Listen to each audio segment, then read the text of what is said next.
Bill Ford explains why Ford is serious about reviving Detroit. Day after day, Bill Ford drove his Mustang GT along Michigan Avenue between Dearborn and Detroit, past the graffiti-covered train station that had become the symbol of this city's decay.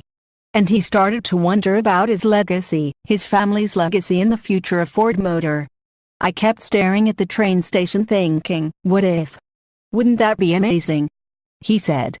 If all we did was to restore this fabulous building and make it sparkle, that would be great. The purchase of the Michigan Central Station brings to life Ford's vision, a vision designed to navigate a changing future rather than falling victim to it.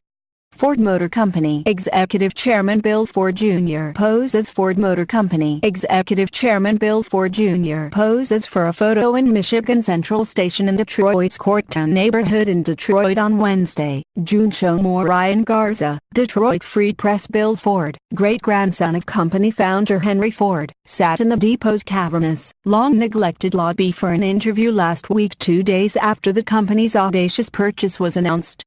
Throughout most of my adulthood, when I would travel anywhere outside of Michigan, people would ask where I was from and I would say Detroit. Often people said, "Gee, I'm sorry," or "Why? Why would you live there?" I was always very proud of this area. And I love Detroit. Bill Ford Jr. talks Ford buying Michigan Central Station. Bill Ford Jr. talks about Ford buying the Michigan Central Station and his plans for its future. Eric Seals soon, he said, it will be the hunt for 2,500 Ford jobs. No one could have predicted a dramatic pivot that would include the car maker's return to the Motor City with that purchase of multiple parcels in the city's oldest surviving neighborhood, sprinkled with renovated homes, condos under construction, and a few boarded-up structures. The interior of the Michigan Central Station in the Courttown neighborhood of Detroit on Wednesday, June 13, 2018. The long vacant building, recently purchased by the show more. Ryan Garza, Detroit Free Press. Detroit train station was a place where memories were made. I've always thought about what Ford could and should be like years from now, the executive chairman said. As I was thinking about us inventing the new, modern era at the forefront of change during his drives, Ford thought about the future of cars. It struck me, years ago, even back in the depths of the recession, that our world was going to change. Nobody in Detroit was thinking about what that might look like. So I wanted to be at the forefront of the change, he said. When General Motors and what then was Chrysler filed for bankruptcy, Bill Ford created a low-profile company that has invested millions of dollars in projects that would help transform the car business. Ford Motor Company Executive Chairman Bill Ford Jr. talks. Ford Motor Company Executive Chairman Bill Ford Jr. talks about his life and the acquisition of the Michigan Central Station in Detroit's Courttown neighborhood. And show more. Ryan Garza, Detroit Free Press. I started a venture capital firm here in Detroit called Fentanylis Partners in 2009. It was to invest in the future of mobility when nobody was thinking about the future of mobility, he said. We invested in autonomy. We invested in parking solutions. It's been a huge success. We're in One Woodward Place. I wanted to be down. So, we kind of invented the whole mobility space. There was nobody else doing it. Family business. Bill Ford and his family represent the last of industrial royalty in America. Most iconic families have sold out. Not Ford. The family has built the top-selling vehicle in America for 36 years straight, the F-Series pickup. When my great-grandfather built his first Ford car here in Detroit and had his first plant here in Detroit, it was really kind of the Wild West of entrepreneurism back then. There were so many car companies being formed. Nobody really knew, would they be steam-powered, would they be electric, would they be gasoline-powered?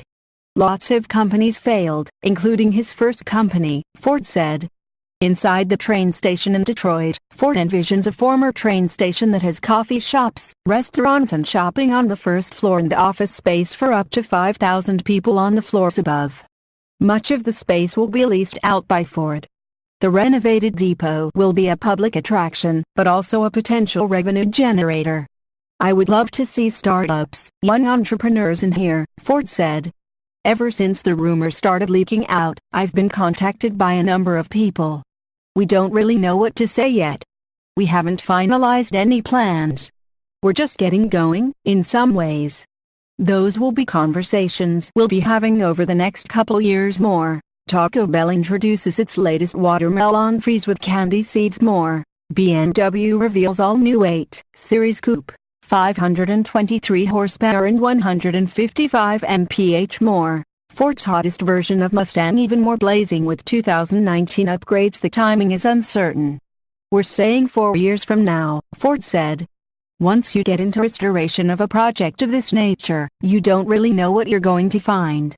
What's going to be really cool is that this beautiful space will be completely restored and be open to the public. We don't want to just be this corporate entity coming down.